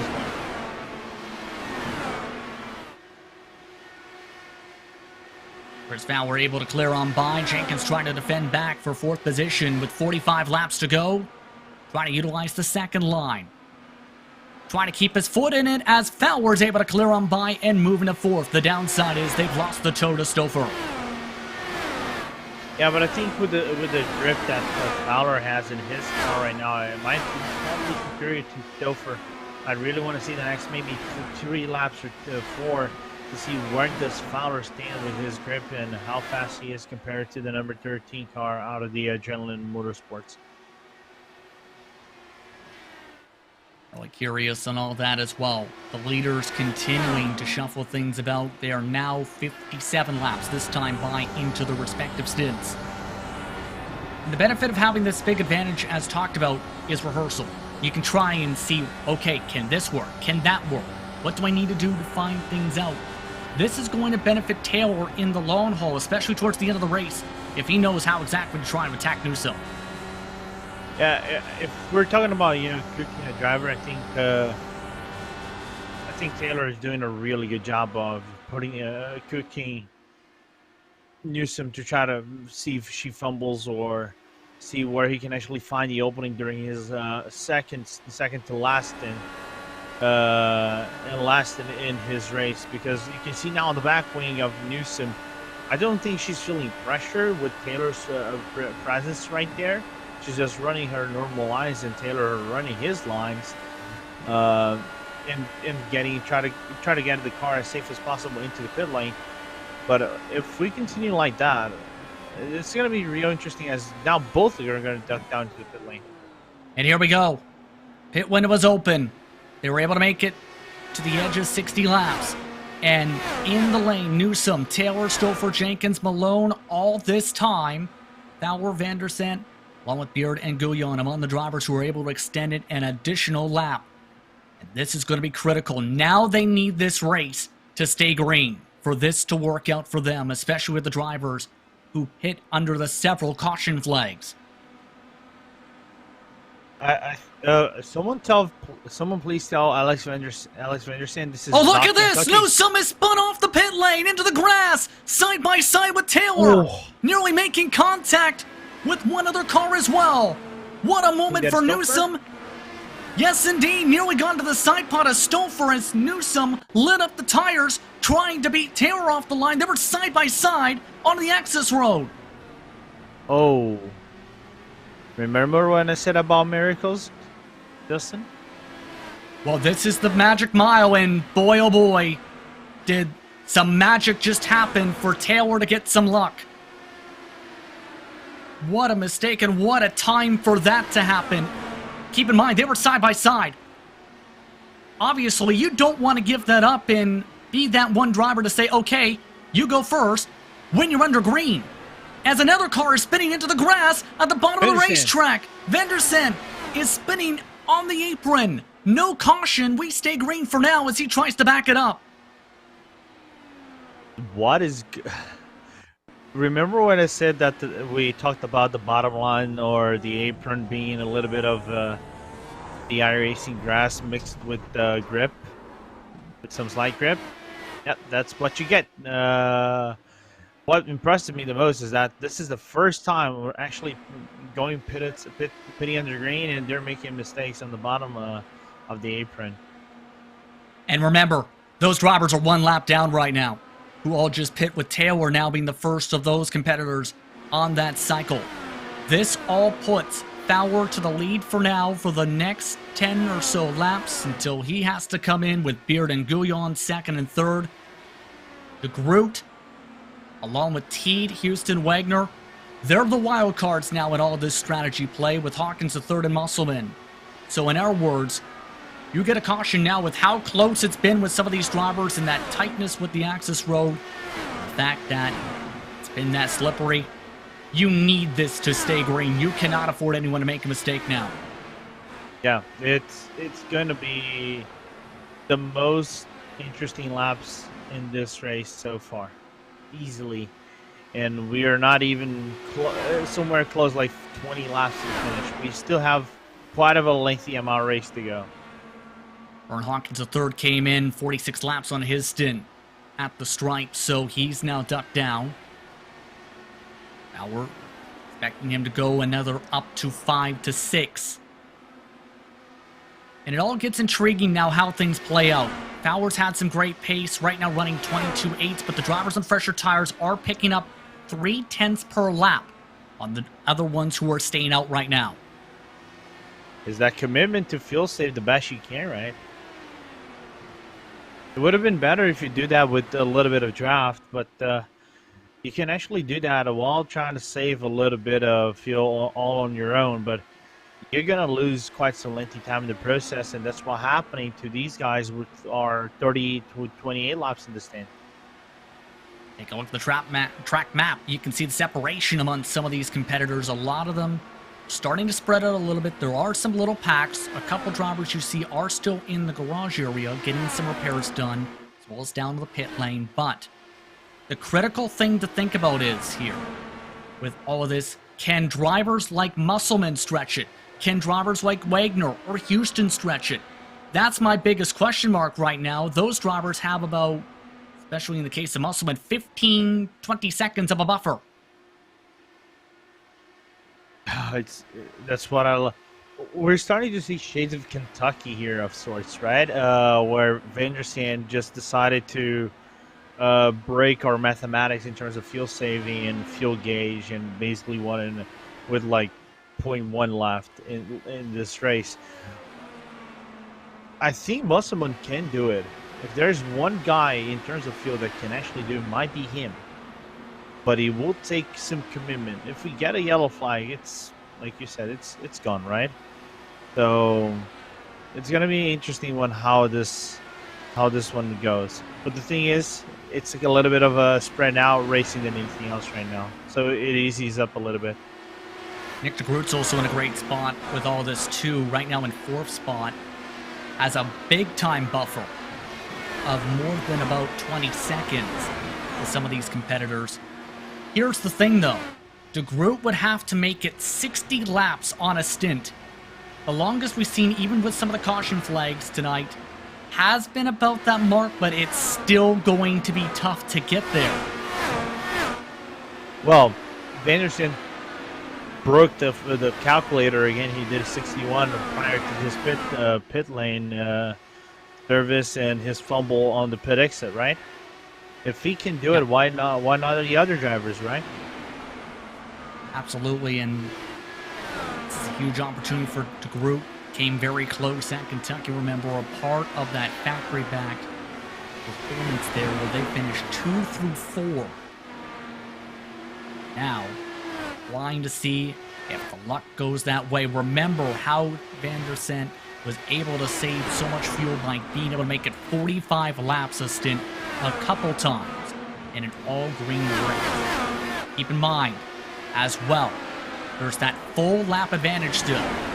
Just about the group has for some of these competitors. One, make it a couple, having to come in this time. Beard, Guyon have ducked in. Beard made it 56. Guyon only 43.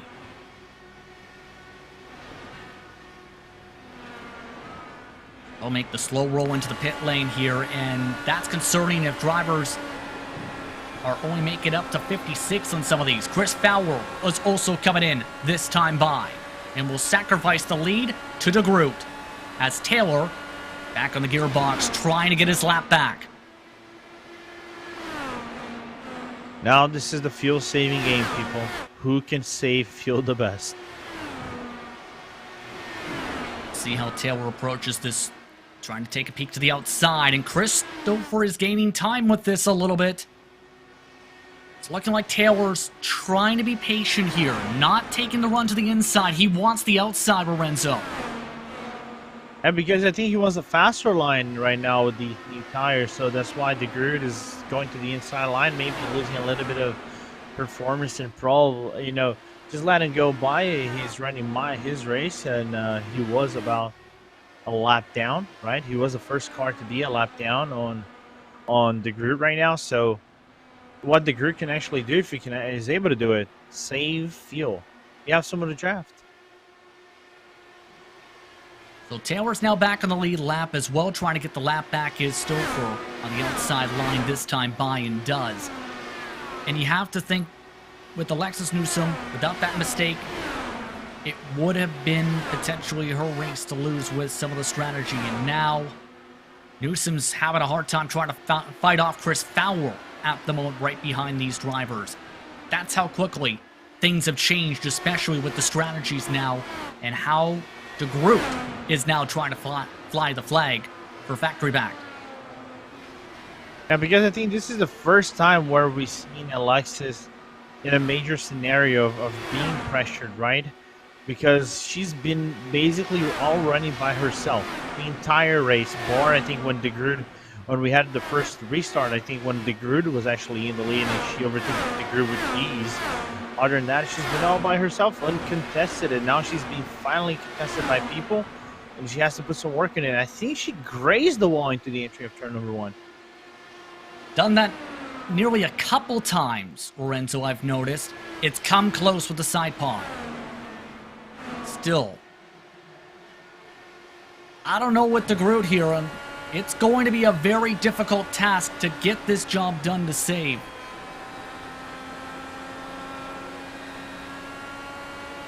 What can you do as a driver to make sure you save some gas?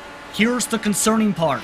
Houston, who had a couple more laps in the tank, pit.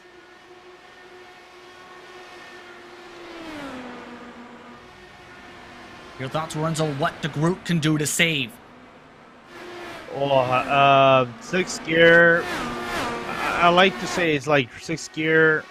Alexander Rossi strats, try to jump the best he can under some cars and see where he goes. I think we had an issue with Brian Beard and Matt Wagner, by the way, that ended Wagner's race right now, which is really unfortunate. I believe you may be right. Wagner just had to duck down to the pit lane. He was also 45 laps into a stint, falling down the pylon. Result of contact in turn 1 just a couple laps ago. But as this is all shuffling about, and some of these drivers are dealing with heavy traffic too, and getting some of the laps back. De Groot is giving a lot of space here. He's still got that buffer by 20 seconds over Taylor. He can afford to back it down here for the next 12 and a half laps. He's just let everybody go by. It's like the politeness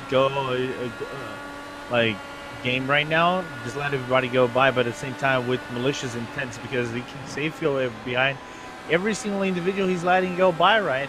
And saving a little bit of fuel as well as he actually lifts up the gas and lets everybody go by. And he's still retaining the lead, and he still has a comfortable gap to Charles Teed, which is the second car, who's on the same strategy of fuel saving. Keep in mind, De Groot is still in the bank where he can now have to, over the radio, call he has to pit. He has just indicated he has to come down this time by, as well as Charles Teed. So there goes the chances for the group, coming to 10 to go. And now the focus lies on one driver, AJ Musselman. Can he pull off the upset? He's running 23-second lap times, running shorter gear, staying in the 5th, all the way down to 6th gear at the very edge of the straightaways. And he's got a buffer last time by of 5 seconds. And he's losing basically half a second per lap. For him to win, he would need a yellow flag. Because otherwise, I completely see Taylor, Stouffer, Fowler, and Newsom catching him up. It'll be having to be one of the longest stints of the night. Really backing it down this time, and Musselman's not going to be able to do this. He comes in with 8 to go. Matt Taylor takes the lead, and now it's the question of can he hold on with Stouffer and Fowler behind. I think what's the best story right here? Chris Fowler has the tires now adjusted, and he's in the inside of the number 13 of Stouffer. Now Stouffer is the hunted instead of being the hunter for the majority of the race. Fresher tires trying to be utilized. It's about a 15 to 18 lap difference between the two on their stints. Now we're trying to gain some time. Picked up 2/10 last time by. Now having AJ Musselman stay at the bottom of the racetrack. He stays out of the fight. 6 to go. And Stouffer is not giving this up. They are losing time with this. They've lost half a tenth that corner alone. And I'll be very honest, if Fowler doesn't actually steal the deal this lap or the next one, Matt Taylor wins this race. Here's the thing, though. Fowler gets clear this time. So now it's the true test. Can the fresher tires reel in Taylor? High five from Barney the flagman that time by down to the closing stages from New Hampshire. If we see 2/10 of a lap, 2/10 of a second per lap, he would be in the closing range, and maybe in the final 2 laps to attack. And maybe like a buffer of maybe 1 lap and a quarter of him actually go for the move and win. He needs to close up. 0.65 seconds. The look for the Espel Designs on board. Only picked up half a tenth down the straightaway, down to under 6/10 with 3 laps to go. He needs to close up 2/10 per lap to have any sort of shot. We are now inside the point of no return. Next flag ends the race.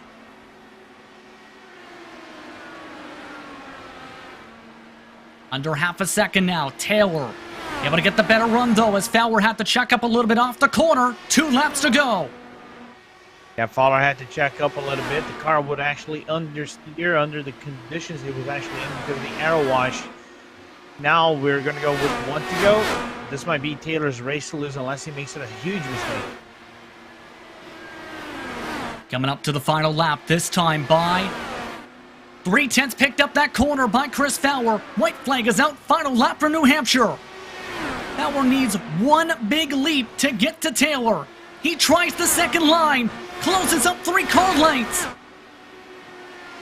1 chance to do it. Fowler goes for the move. To the second line. Taylor stays on the 3rd line. To the checkered flag. The Espel Designs New Hampshire 175 presented by the DMLC Racing Channel goes to Matt Taylor. And what an incredible battle in the closing stages of this one. Matt Taylor's first win of the season after a best finish of 2nd coming into tonight. He adds a win in Speedway Series competition after getting the job done in Retro Series competition just a few weeks ago. What a performance by Taylor tonight. And what a battle at the end. Fowler got that close to be able to get side by side Lorenzo.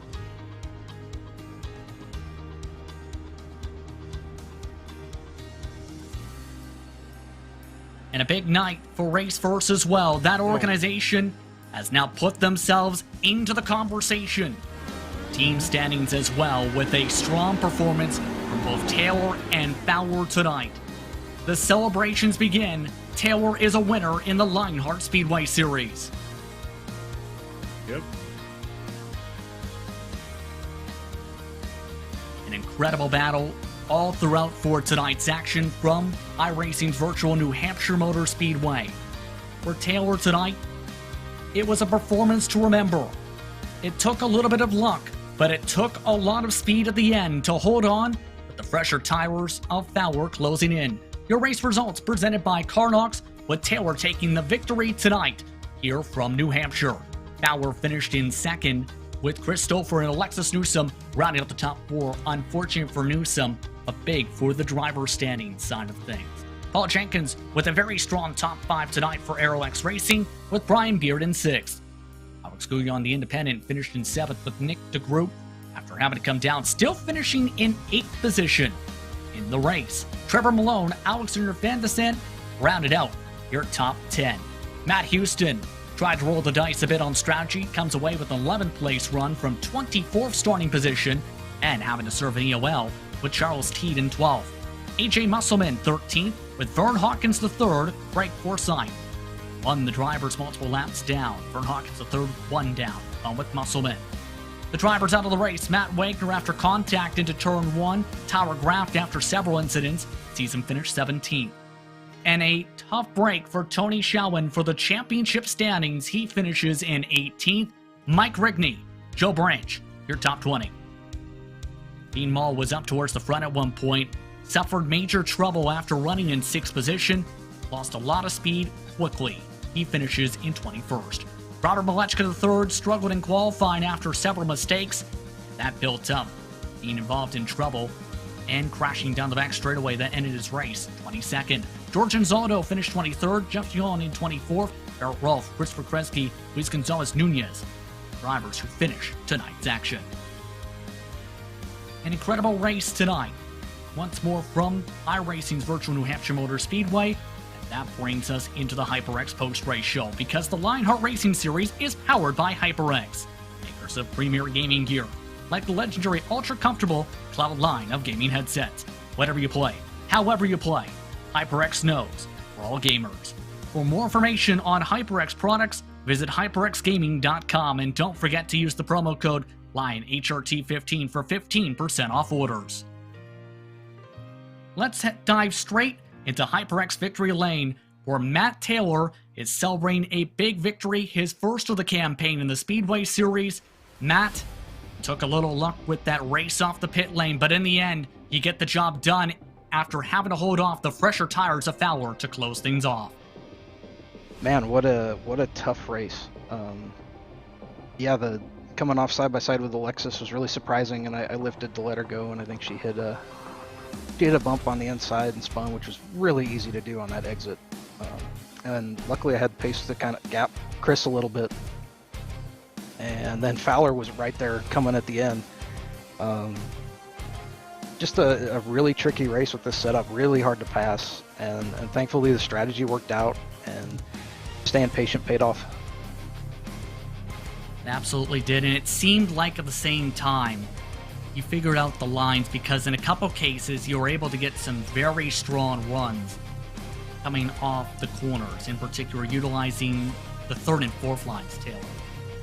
Yeah, just really, I think, just searching for some clean air. When I was behind Wagner, he was wanting to run the bottom, and I gave a couple passing attempts on him and couldn't get it done, so I was kind of content to ride there and see if I couldn't save some fuel. I think that's what ultimately led to Alexis and I being side by side, is maybe I had just a little bit more fuel and I could take a little less and make up a little bit of that gap.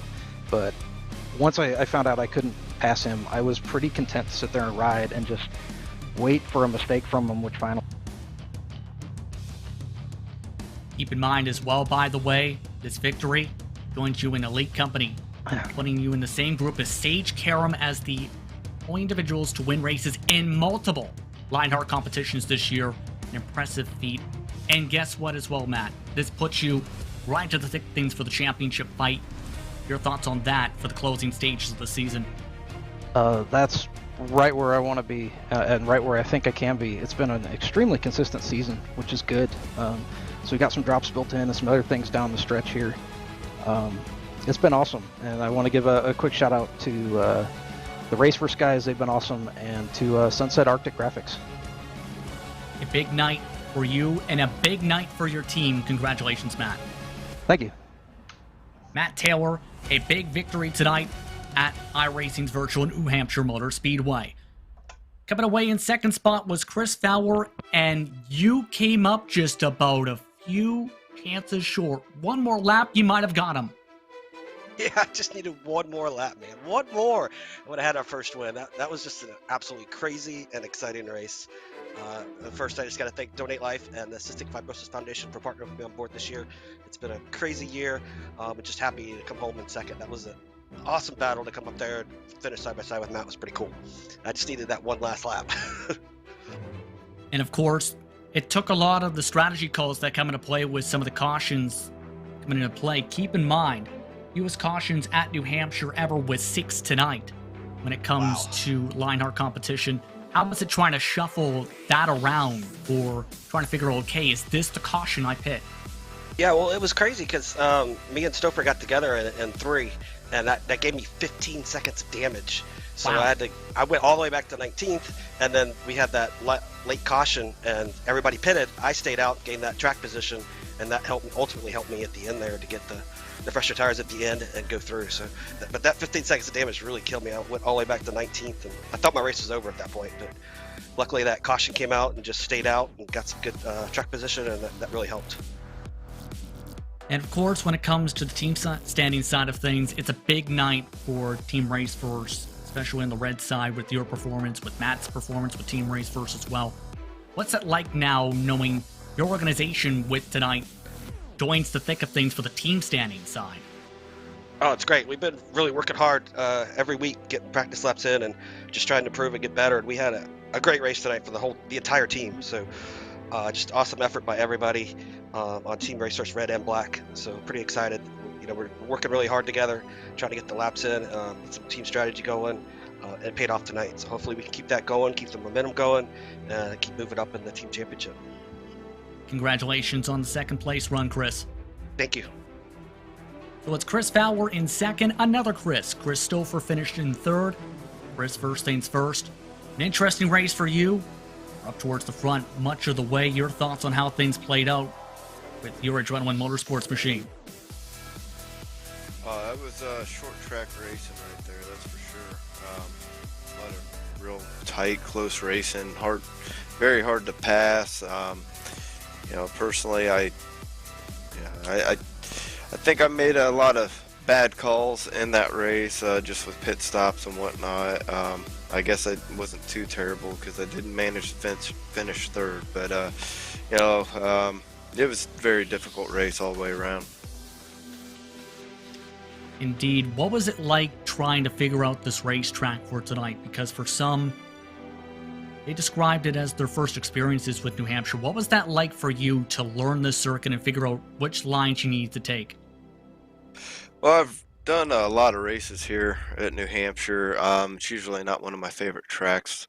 I was able to, you know, use the bottom line a little bit more than a lot of other people, but at the same time, you did need all the track you could get on the way out to be able to try to make a pass, and it took several laps to make a pass on the inside. The outside was really the preferred line just so you could get the run and also get that little bit of draft going down the straightaway. So you know, finding your line, trying to pick your way through traffic was difficult, and that's why I was saying earlier about the pit strategies. I kind of wish I would have stayed out and stayed up front.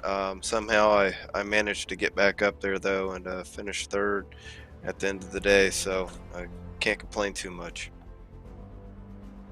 Indeed, and keep in mind with this performance tonight, you now move into the top 5 in the point standings. Your thoughts on that, knowing you are also now within that championship discussion within that fight? Well, yeah, I would know I was up there for most of the season. Indy really hurt a lot, being double points, and having such a good run. I was fuel saving that entire race, was better than anybody else in fuel at that point.